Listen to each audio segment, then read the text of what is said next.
Olá, povo de Deus, sexta-feira, 10 de junho de 2022, 10ª semana do tempo comum. A nossa reflexão de hoje é a parte de 1 Reis 19, 9a, 11 a 16 e Mateus 5, 27 a 32. Naqueles dias, ao chegar a Horebe, o monte de Deus, o profeta Elias entrou numa gruta onde passou a noite. E eis que a palavra do Senhor lhe foi dirigida nestes termos: sai e permanece sobre o monte diante do Senhor, porque o Senhor vai passar. Antes do Senhor, porém, veio um vento impetuoso e forte, que desfazia montanhas e quebrava rochedos, mas o Senhor não estava no vento. Depois do vento houve um terremoto, mas o Senhor não estava no terremoto. Passado o terremoto veio fogo, mas o Senhor não estava no fogo. E depois do fogo ouviu-se um murmúrio de uma leve brisa. Ouvindo isto, Elias cobriu o rosto com o manto, saiu e pôs-se à entrada da gruta. Ouviu então uma voz que dizia: que fazes aqui, Elias? E ele respondeu: estou ardendo de zelo pelo Senhor Deus Todo-Poderoso, porque os filhos de Israel abandonaram tua aliança, demoliram teus altares e mataram à espada teus profetas. Só eu escapei. Mas agora também querem matar-me. O Senhor disse-lhe: vai e toma o teu caminho de volta na direção do deserto de Damasco. Chegando lá, ungirás Azael como rei da Síria, unge também a Jeú, filho de Namsi, como rei de Israel, e a Eliseu, filho de Safate, de Abel-Meula, como profeta em teu lugar. A tradição de Elias contém, sobretudo, 6 narrativas originais e autônomas. Primeira, sobre a seca e a dádiva da chuva. Segunda, sobre o juízo de Deus no Carmelo. Terceira, sobre a teofonia no Horebe. Quarto, sobre a vocação de Eliseu. Quinta, sobre o assassínio de Nabot. E sexta, sobre a consulta de Ocosias ao oráculo. Com exceção da terceira narrativa, todas as outras possuem um núcleo histórico. A primeira e a segunda e a quinta narrativa se desenrolam sobre o pano de fundo, tanto da política neutra e paritária, introduzida por Acabe com relações às partes israelita e cananeia da população, quando da tentativa de introduzir uma realeza absolutista. A segunda narrativa nos mostra que Elias não conseguiu impor seu ponto de vista à casa real. O profeta é perseguido quando desmascara as aparências que encobrem uma política opressora. Ameaçado de morte, Elias foge. Sua fuga, porém, se transforma na busca da fonte original, que é a fé em Javé. O Monte Horebe, ou Sinai, lugar da aliança com Deus, é o ponto de partida para se formar uma sociedade justa e fraterna. Nessa experiência do Deus libertador, o profeta descobre os próximos passos a dar: reunir as pessoas fiéis ao projeto de Javé, criar um novo quadro político e providenciar um substituto para a sua missão.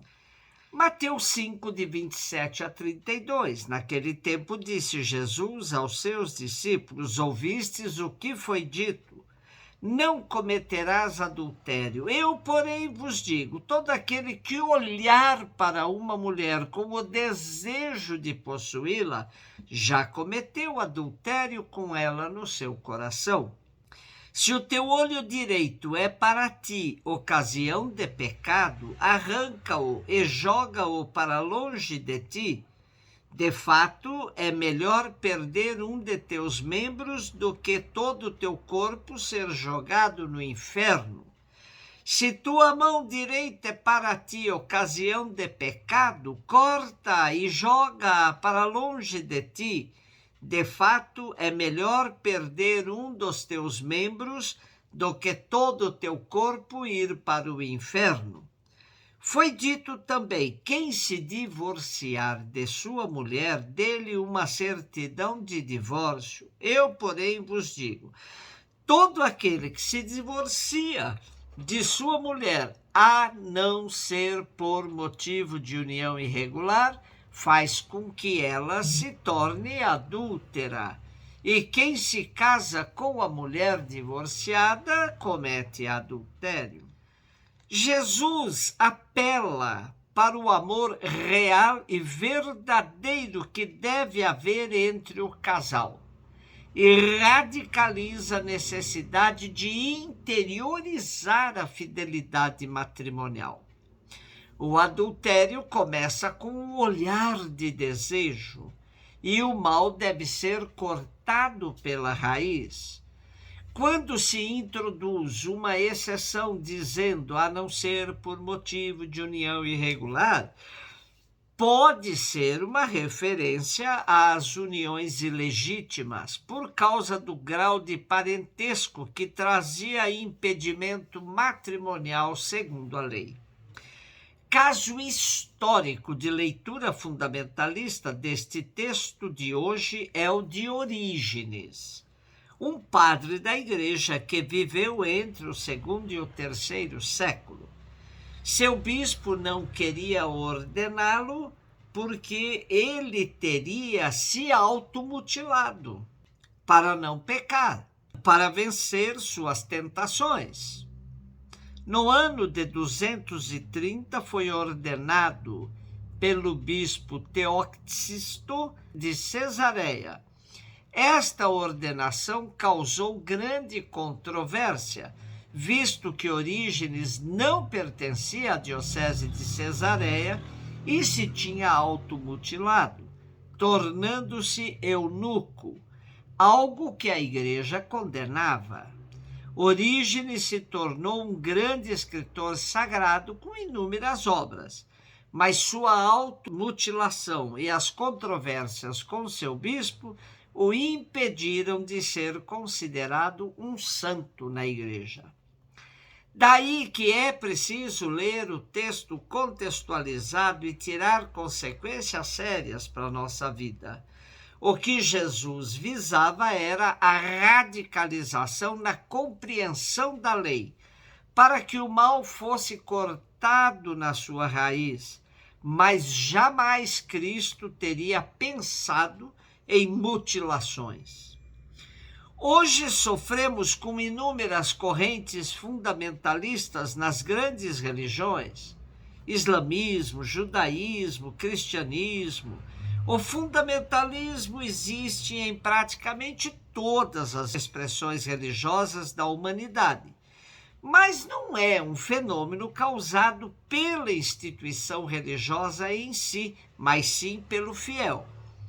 Ele está diretamente ligado à interpretação equivocada dos livros sagrados e das verdades da fé por parte dos indivíduos que praticam a religião, mais do que aos ensinamentos da própria religião. O fundamentalismo se encontra escrito na experiência do próprio fiel, que não consegue dialogar com outras formas de pensar dentro ou fora do seu contexto religioso, e por isso defende agressivamente sua verdade de fé cristalizada e imutável, fechada em sua própria autointerpretação doutrinária. torna-se intolerante e violento muitas vezes. Nos últimos tempos, fala-se muito do fundamentalismo islâmico, mas não se pode esconder a existência de um fundamentalismo cristão que se processa abertamente, tanto no âmbito do catolicismo quanto do protestantismo. E tem sido muito observado no mundo, principalmente com o advento do evangelismo neopentecostal por toda a América. Por isso, repito sempre que um texto fora de contexto serve de pretexto. Precisamos fazer um esforço por contextualizar o texto, pois somente assim enfrentamos todos os fundamentalismos. Um beijo no seu coração.